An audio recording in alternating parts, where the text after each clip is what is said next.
Everyone, welcome back to my channel. My name is Divya Soni और हम पढ़ रहे थे जनरल एंट्री। तो जनरल एंट्री में अपना डिस्काउंट का टॉपिक क्लियर हो गया है। तो अब नए ट्रांजेक्शन करेंगे, बैंकिंग ट्रांजेक्शन। ठीक है, तो आइए देखते हैं बैंकिंग ट्रांजेक्शन। मैंने यहाँ पे कुछ ट्रांजेक्शन लिख दी है, अब इनकी मैं एंट्रीज बताती जाऊंगी। ठीक है ना, कि जो ट्रांजेक्शन है इसकी एंट्री कैसे कैसे की होगी। वही रूल लगेंगे, तीनों रूल जो अपन रियल, पर्सनल और नॉमिनल के, उन्हीं रूल से ये एंट्रीज बनेगी। ऑलमोस्ट सारी एंट्री इन तीनों रूल से ही बनेगी। तो आइए बैंकिंग ट्रांजेक्शन देखते हैं। ठीक है, स्टार्ट करें। तो सबसे पहला है cash deposit from opening an account. मतलब होता है कि मैं मतलब समझा देती हूँ कि कैश डिपॉजिट कराया अपन ने for opening an account. Banking है, मतलब बैंक में अपन ने अकाउंट ओपन कराया। तो पैसे किस में जा रहे हैं? अकाउंट ओपन कराया अपन ने बैंक में, तो बैंक पाने वाला हो गया। वही व्हाट कम इन, बैंक में क्या आ रहा है, या सॉरी रिसीवर वाला भी लगा सकते हैं अपन, डेबिट द रिसीवर। कौन है रिसीवर? बैंक। तो bank account debit to cash deposit कराया, तो अपने पास से क्या जा रहा है? Cash. What goes out. Clear है? देखो तो एंट्री क्या बन गई? Bank account to cash account. Debit the receiver, credit the what goes out to cash account. अब आ रहा है चेक विड्रॉ। सेकंड वाला है चेक विड्रॉ। चेक विड्रॉ मतलब सॉरी कैश विड्रॉ, मतलब कैश निकाला, बैंक में से कैश निकाला, तो अपने पास क्या आया? Cash account debit to. अब कैश विड्रॉ किया, किस में से किया? बैंक में से किया, तो cash to bank. Opposite entry हो जाएगी बैंक टू कैश, जमा कराने पर, और निकालने पर कैश टू बैंक। अब आता है cash withdraw from bank for personal use. Personal use के लिए मैंने आपको पहले भी बताया था, बिजनेस अलग होता है और बिजनेस का मालिक जिसको प्रोप्राइटर बोलते हैं, वो दोनों अलग अलग होते हैं। अब बैंक में से पैसा निकल के पर्सनल यूज के लिए, पर्सनल यूज मतलब अपने घर के खर्चे के लिए, जो भी उसका पर्सनल यूज है उसके लिए पैसे निकाले, तो इट मीन्स जो बैंक में से पैसे निकले वो बिजनेस में नहीं गए। ठीक है, कहाँ गए? घर पे गए। और पर्सनल यूज, जब भी प्रोप्राइटर की पर्सनल यूज का नाम आ जाता है तो उसको ड्राइंग के नाम से लिखते हैं। तो प्रोप्राइटर का पर्सनल यूज जो भी होगा उसको ड्राइंग के नाम से लिखते हैं। और जब भी ड्राइंग्स होगी मतलब पर्सनल यूज के लिए निकाले जाने वाले पैसे, उसको ड्राइंग्स बोलते हैं। तो इट मीन्स बिजनेस की कैपिटल कम हो रही है। ठीक है, तो इसका क्या हो जाएगा? पैसे निकाले तो पर्सनल यूज का नाम लेंगे ड्राइंग्स अकाउंट डेबिट टू। अब कैश विड्रॉ किया अपन ने, तो विड्रॉ कहीं में से कहीं किया, यहाँ पे सब बैंक में अकाउंट खुलाया तो पैसे बैंक में ही है, तो बैंक में से पैसे निकलवा रहे हैं, तो ड्राइंग टू बैंक अकाउंट आ गया। ठीक है, आपको पता ही है रूल। कैश विड्रॉ किया, क्या गया अपने पास है, या कैश विड्रॉ किया, दोनों तरीके के रूल हो सकते हैं कि क्रेडिट द गिवर, देने वाला कौन हो गया यहाँ पे? बैंक। और पर्सनल यूज के लिए ड्राइंग की आएगी, ड्राइंग्स अपने लिए पर्सनल यूज के लिए खर्चा लिए, तो डेबिट ऑल द एक्सपेंसेस, वो वाला रूल लग गया इसमें। Debit all the expenses nominal का, और बैंक अकाउंट कौन हो गया? कैश विड्रॉ किया, बैंक देने वाला हो गया, तो क्रेडिट द गिवर। फिर आ जाता है पेमेंट बाय चेक। पेमेंट किया चेक ने टू क्रेडिटर। क्रेडिटर का मतलब होता है उधार खरीदा, अपन ने किसी से उधार खरीदा तो अपने लिए क्या हो जाता है? क्रेडिटर। उधार खरीदने वाले को क्रेडिटर बोलते हैं, और उधार बेचने वाले, उधार विक्रय, विक्रय मतलब बेचना, उसको अपन बोलते हैं डेब्टर। ठीक है, तो यहाँ पे क्रेडिटर है, क्रेडिटर का नाम इसने दे रखा है राम। तो अपन ने जो उधार खरीदा था, क्रेडिटर कौन होता है? जिससे अपन ने उधार खरीदा था, राम से अपन ने उधार खरीदा था। अब उसका पेमेंट कैसे किया अपन ने? चेक से किया। तो पेमेंट चेक से किया, तो चेक मतलब जहां चेक का नाम आ जाएगा वो वहां कौन एक्टिव होगा? बैंक, क्योंकि चेक से पेमेंट भी कौन करेगा? बैंक ही करेगा। तो पेमेंट किया राम को, तो एंट्री क्या हो जाएगी? राम पाने वाला हो गया। ये बोला ना, payment by cheque to Ram, Ram को पेमेंट किया तो राम पाने वाला हो गया। Debit the receiver to payment cheque, cheque देने वाला कौन है? बैंक अकाउंट, ये राम से अकाउंट। क्लियर है? राम पाने वाला हो गया यहाँ पे और बैंक देने वाला हो गया। ठीक है, debit the receiver, credit the giver. अब आता है next entry payment of expenses. जो भी एक्सपेंसेस हो जाए, जैसे कि रेंट हुआ, वेजेस हुआ, कुछ भी हुआ, ठीक है, तो यहाँ पे मैं लिख देती हूँ रेंट, एक्सपेंसेस कौन सा वाला है, rent, payment of rent through cheque, जो भी अपन चेक से पेमेंट करेंगे मतलब बैंक एक्टिव होगा, उसमें बैंक का नाम आएगा। तो रेंट पेमेंट किया तो रूल क्या लगेगा, खर्चे, तो debit all the expenses, nominal का डेबिट वाला, डेबिट और एक्सपेंसेस, तो रेंट अकाउंट डेबिट, क्योंकि रेंट अपने लिए क्या है, बिजनेस के लिए खर्चा है, तो debit all expenses to cheque से पेमेंट करा, मतलब देने वाला कौन हो गया, जहां भी चेक आएगा वहां पे किसका नाम आएगा, बैंक अकाउंट। क्लियर है। अब आता है चार्ज बाय बैंक, बैंक से चार्ज लिया, चार्जेस, चार्ज बाय बैंक, तो इसका एक सेकंड में मार्क ले लूंगी।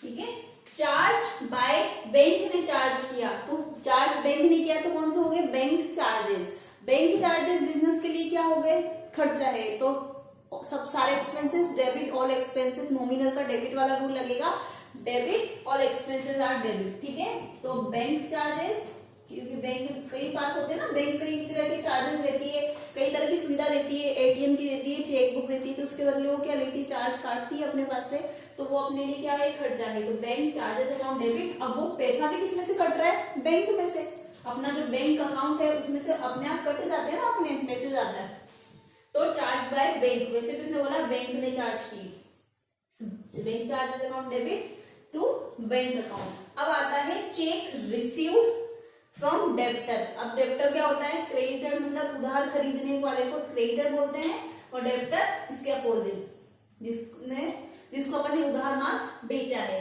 तो चेक रिसीव्ड हुआ है जिससे अपन ने उधार माल बेचा था, जिसको अपन ने उधार माल बेचा था। डेब्टर का नाम मैंने यहाँ खुद का नाम लिखा है दिव्या, तो चेक रिसीव्ड हुआ है Divya and deposit same day. अब देखिए कि सेम डे अपन ने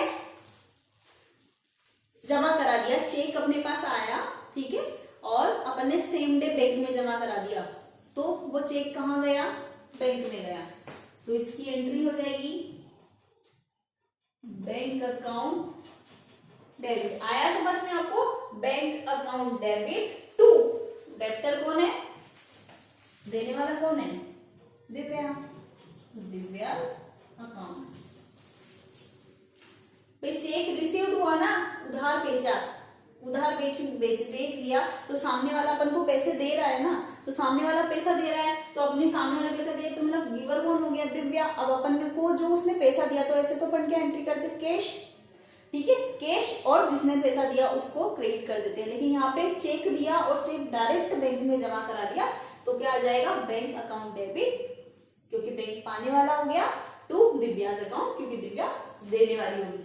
अब दूसरी एंट्री है, इससे नेक्स्ट वाला चेक रिसीव्ड फ्रॉम डेब्टर, वही डेब्टर से जिसको माल बेचा था उधार। अब यहाँ पे श्याम है, ठीक है, but not deposit same day. अगर चेक सामने वाले ने, अपन ने उधार माल जिसको बेचा, सामने वाले को अपन ने उधार माल बेच दिया, अब उससे पैसे अपन को लेने हैं, ठीक है, पैसे के बदले उससे अपन को क्या दे दिया, चेक दे दिया।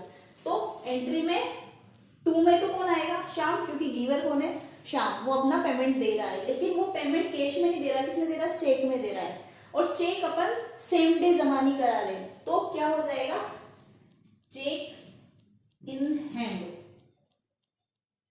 टू, देने वाला कौन है, श्याम, ठीक है, श्याम अकाउंट।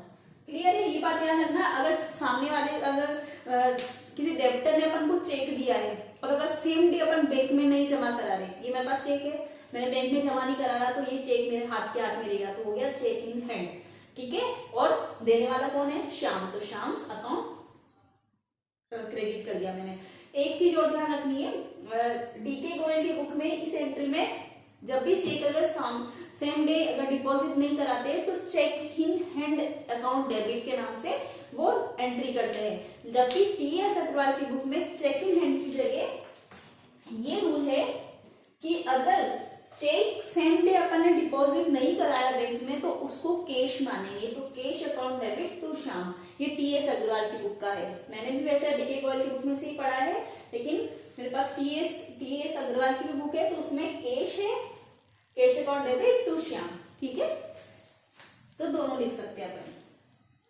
फिर आता है नेक्स्ट अबाउ चेक, ऊपर वाला cheque, draft is deposit into bank. ठीक है, तो इसमें क्या आएगा, इनटू बैंक में आएगा। अबाउ चेक, ये जो चेक है, अब पहले एंट्री कर देती हूँ फिर समझाती हूँ। To cash. अब इसमें मैं एक नोट बताती हूँ। ये बोला है अबाउ चेक, मतलब जो ऊपर वाला चेक है, ऊपर वाला चेक के बारे में क्या बोला है कि ये सेम डे को डिपॉजिट नहीं हुआ है, तो इसलिए मैंने कैश या चेक इन हैंड लिख दिया। ठीक है, टू श्याम, देने वाला श्याम हो गया। अब ये बोल रहा है कि जो दूसरा वाला, ये ऊपर वाला जो चेक और ड्राफ्ट है ना, अब उसको डिपॉजिट कराया बैंक में, तो पाने वाला तो कौन हो गया, बैंक। तो हर कंडीशन में बैंक को तो डेबिट करेंगे, क्योंकि पाने वाला सॉरी पाने वाला हो गया बैंक, तो बैंक अकाउंट डेबिट टू, इसके अपोजिट एंट्री करेंगे। तो जो आप चेक इन हैंड है डेबिट हो रहा है उसको क्रेडिट कर देंगे, लेकिन यहाँ पे कैश डेबिट हो रहा है। मैंने बोला या तो चेक इन हैंड आएगा या कैश आएगा, तो कैश डेबिट है तो यहाँ पे या तो कैश क्रेडिट कर दो या फिर यहाँ पे लिख सकते हैं टू चेक इन हैंड। ठीक है, अगर आप चेक इन हैंड लिखते हो, डीके गोयल की बुक में से पढ़ते हो, वो पढ़ रहे हो तो चेक इन हैंड आएगा, और अगर टीएस पढ़ रहे हो तो कैश आएगा। ठीक है, मतलब ये है कि सामने वाले ने अपन को चेक दिया और अपन हाथों जमा नहीं कराया, तो अपने पास चेक इन हैंड हाथ में दे दिया।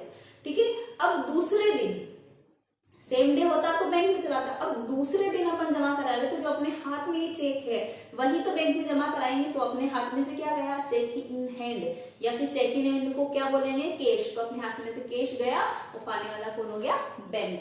तो bank account debit to cash हो जाएगा। ठीक है, अब आता है डिपॉजिट चेक डिसऑनर्ड। ठीक है, मतलब जो चेक आपने डिपॉजिट कराया वो डिसऑनर्ड हो गया। डिसऑनर्ड हो गया इसका मतलब हो गया बैंक ने वो चेक रिजेक्ट कर दिया। ठीक है, अब जब बैंक ने रिजेक्ट कर दिया तो अपोजिट एंट्री हो जाएगी, जिसका चेक जिसके पास आ जाएगा।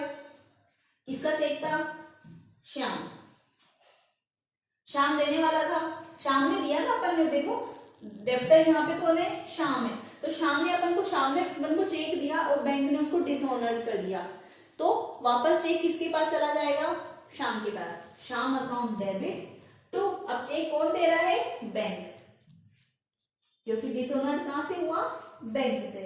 आया समझ में एंट्री कि जो चेक डिपॉजिट हो चुका है वो वापस डिसऑनर्ड हो जाता है, तो इसके अपोजिट एंट्री कर देते हैं, जिसका चेक उसको वापस दे देंगे, क्योंकि वो वापस पाने वाला हो गया और बैंक देने वाला हो गया। ठीक है, अब नेक्स्ट जो ये 10 एंट्री होगी, एक एंट्री और है, इसको रिव्यू करके मैं नेक्स्ट एंट्री बताती हूँ। मैं एक बार वापस आपको बोल देती हूँ, ये चेक डिपॉजिट फ्रॉम ओपनिंग एक अकाउंट, तो बैंक पाने वाला हो गया, और कैश अपन ने डिपॉजिट कराया तो अपने पास से कैश गया, व्हाट गोज आउट। वही रूल लगेंगे तीनों, bank account debit to cash, opening account जब ओपन करते अकाउंट उसकी एंट्री होती है। फिर कैश विड्रॉ किया, तो ये चीज रूल, बस ये रूल अपन को ध्यान में रखने की, कैश विड्रॉ किया तो अपने पास क्या आ रहा है, व्हाट कम इन, अपने पास कैश आ रहा है, और कहां से विड्रॉ हुआ, बैंक से, तो देने वाला कौन हो गया, बैंक, टू बैंक हो गया।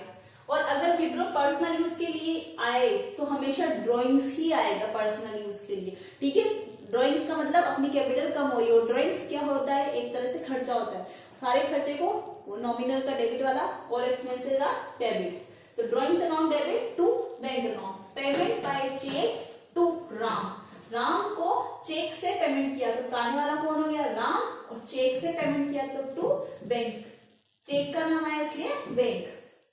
Payment of rent through cheque, expenses को, रेंट को पेमेंट किया चेक से, तो रेंट, क्योंकि रेंट अपने लिए क्या है, खर्चा, वही नॉमिनल का account, debit all the expenses, और टू देने वाला कौन हो गया, बैंक। चार्ज बाय बैंक, अगर अपने पास से कोई भी चार्ज करता है तो वो भी अपने लिए क्या होता है, खर्चा होता है, तो बैंक चार्जेस अकाउंट डेबिट, क्योंकि debit all expenses to bank. फिर आता है cheque received from debtors and deposit same day, अगर सेम डे डिपॉजिट करा देता है तो हाथों हाथ वो चेक कहाँ चला जाता है, बैंक में, तो देने वाला कौन हो जाता है, डेप्टर, डेप्टर का नाम। Check receive from debtor but not deposit the same day, same day नहीं आता है तो क्या होता है, या तो कैश टू श्याम या cheque in hand to Shyam. About cheque, अगर ड्राफ्ट डिपॉजिट इनटू बैंक, ऊपर वाला चेक दूसरे दिन जमा कराएंगे तो पाने वाला हो गया बैंक, टू अपने पास से क्या गया, चेक इन हैंड या कैश।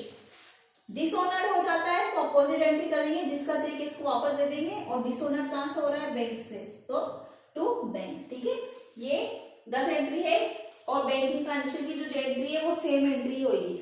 ऐसा नहीं कि हमको एंट्री याद करनी है, याद नहीं करनी, सिर्फ रूल लगाने और एंट्री अपने आप बन जाएगी। कुछ और एंट्री और है, मैं इसको रिमूव करके फिर आपको बताती हूँ। ठीक है,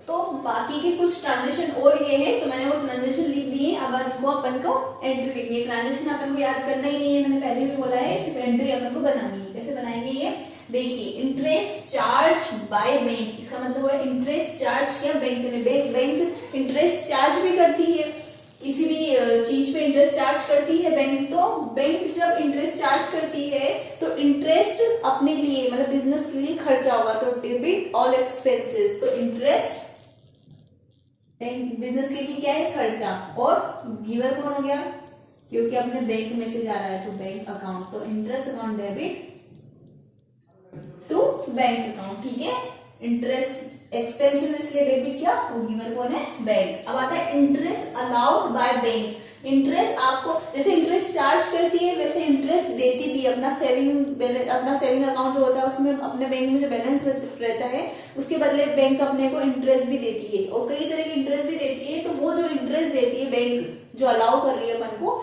वो बिजनेस के लिए इनकम होती है, और इनकम को क्या करेंगे, क्रेडिट करेंगे। तो यहाँ पे बैंक पाने वाला हो गया, bank account debit to interest received, क्योंकि इंटरेस्ट रिसीव्ड क्या है, इनकम है, और इनकम को क्या करते हैं, क्रेडिट करते हैं। और पाने वाला कौन हो गया, क्योंकि बैंक अकाउंट डेबिट पाने वाला हो गया बैंक, तो bank account debit to interest received. अब आता है bank make payment on firm behalf. कई बार होता है कि बैंक ही फर्म के बिहाफ पे कोई पेमेंट कर देता है, एज लाइक इंश्योरेंस प्रीमियम हुआ, ऐसे कई तरह के पेमेंट होते हैं जो बिजनेस क्या करता है, बैंक को ही उसके बदले में वो बैंक को चार्ज देता है। लेकिन जैसे कि बिजनेस का इंश्योरेंस करवाया तो अपन को बिजनेस में कई ट्रांजेक्शन होते हैं, तो अपन को कई बार याद नहीं रहता है कि प्रीमियम कब, एक्चुअल डेट, फिक्स डेट पर अपन को प्रीमियम जमा कराना होता है। तो अपन क्या करते हैं, कई बिजनेस में क्या करते हैं कि बैंक को चार्ज दे देते हैं, तो बैंक अपने बिहाफ पे जैसे जैसे डेट आती है उसके अकॉर्डिंग वो अपने बिहाफ पे अपने बैंक के अकाउंट में से वो पैसे काट के इंश्योरेंस का पेमेंट कर देते हैं। वो जैसे कि यहाँ पे फर्म के बिहाफ पे पेमेंट किया, तो ज्यादातर बिजनेस में वो क्या होगा, इंश्योरेंस। ठीक है, प्रीमियम अकाउंट डेबिट टू। अब बैंक के पास से जा रहा है तो देने वाला कौन है, बैंक अकाउंट, और इंश्योरेंस क्या है, खर्चा है, इसलिए इंश्योरेंस प्रीमियम को मैंने डेबिट कर दिया, और गिवर कौन है, बैंक, तो बैंक अकाउंट। अब आता है रीपेमेंट ऑफ बैंक लोन। जब भी बैंक लोन आएगा तो बैंक लोन का अकाउंट अलग से होगा, इन कैश, मतलब बैंक लोन में रीपेमेंट किया इन कैश में, याद रखना इन कैश में है। बैंक लोन है तो बैंक लोन का नाम से अलग अकाउंट बनेगा, bank loan account debit to. Repayment किया तो अपने पास से क्या जा रहा है, कैश जा रहा है, तो एंट्री क्या बनेगी, बैंक लोन, क्योंकि बैंक लोन में किया तो पाने वाला कौन हो गया, बैंक लोन अकाउंट, तो डेबिट द रिसीवर, और अपने पास से क्या जा रहा है, कैश जा रहा है, तो to cash what goes out. अब आता है repayment of bank loan by issue of cheque, same entry है, रीपेमेंट ऑफ बैंक लोन, तो पाने वाला कौन हो गया, बैंक लोन, और यहाँ पे कैश है क्योंकि इसने कैश दिया था, लेकिन यहाँ पे चेक है तो चेक की जगह क्या जाएगा, बैंक, क्योंकि देने वाला कौन हो गया, यहाँ पे चेक से पेमेंट कर रहा तो देने वाला हो गया बैंक, तो क्रेडिट द गिवर। ठीक है, अब आता है transfer of fund one bank to another bank. ठीक है, ट्रांसफर ऑफ फंड, कई बिजनेस में कई अकाउंट होते हैं, तो एक बैंक से दूसरे बैंक में अपन जब फंड ट्रांसफर करते हैं तो क्या करेंगे, जिस बैंक में अपना फंड ट्रांसफर करेंगे उसका बैलेंस बढ़ जाएगा। ठीक है, तो इसमें मैंने आपको लिख दिया पीएनबी से एसबीआई में ट्रांसफर कर रहे हैं, तो एसबीआई में ट्रांसफर कर रहे हैं तो एसबीआई टू पीएनबी अकाउंट, ठीक है, sorry SBI bank account.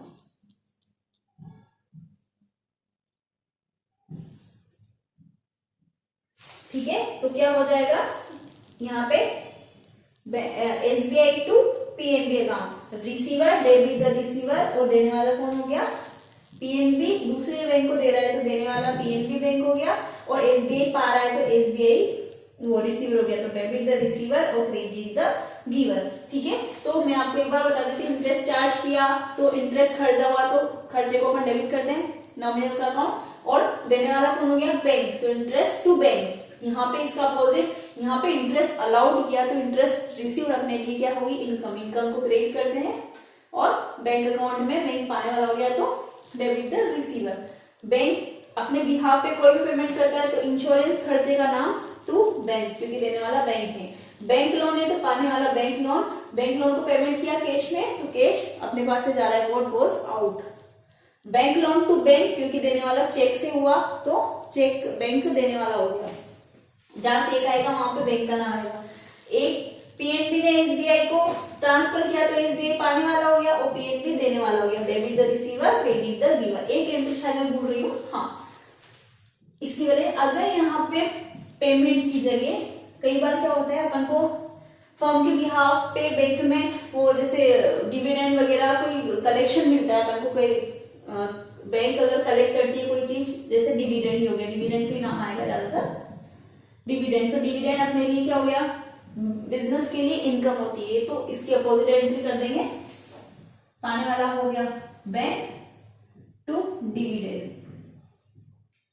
Bank account debit to dividend account. क्यों, क्योंकि डिविडेंड अपने लिए क्या है क्रेडिट ऑल इनकम, और बैंक कौन हो गया पाने वाला, तो debit the receiver bank account debit to dividend. अगर पेमेंट की जगह बैंक को अगर अपने फर्म के बिहाफ पे कोई कलेक्शन मिल रहा है तो उसको डिविडेंड, वो आपको बोलेगा कलेक्शन के नाम पे डिविडेंड वगैरह कुछ मिल रहा है, तो अपन जब डिविडेंड मिलता है तो डिविडेंड बिजनेस के लिए लाभांश, डिविडेंड का मतलब ही होता है लाभांश, तो लाभ हो रहा है तो credit all income and gains, तो डिविडेंड को मैंने क्रेडिट कर दिया, और बिहाफ पे किस कहाँ आ रहा है अपने पास बैंक में, तो बैंक अकाउंट डेबिट, क्योंकि बैंक पाने वाला हो गया, तो इसकी जगह अपोजिट, ये इंश्योरेंस यहाँ खर्चा है, यहाँ पे डिविडेंड इनकम है। ठीक है, हर केस में बैंक इधर टू और इधर डेबिट, क्लियर है। तो बस यही बैंकिंग का ट्रांजेक्शन है, इससे ज्यादा बैंक के ट्रांजेक्शन नहीं आएंगे। अब कुछ और एंट्रीज है, आपको घबराने की जरूरत नहीं कि एंट्रीज ही एंट्रीज है,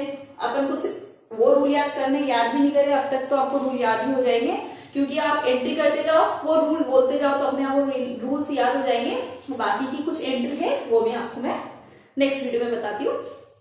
अगर आपको वीडियो पसंद आई हो तो प्लीज लाइक कीजिएगा, कमेंट कीजिएगा, अगर मुझे और कुछ अपने में सुधार करना हो तो आप मुझे प्लीज बताइएगा कमेंट में, और समझ में आया है, अच्छा पसंद आई मेरी वीडियो तो प्लीज वीडियो को लाइक कीजिएगा, मेरे चैनल को सब्सक्राइब कीजिएगा और मुझे बहुत सपोर्ट कीजिएगा, मुझे आपके सपोर्ट की बहुत जरूरत है। तब तक के लिए बाय, नेक्स्ट वीडियो का वेट कीजिए, बाय।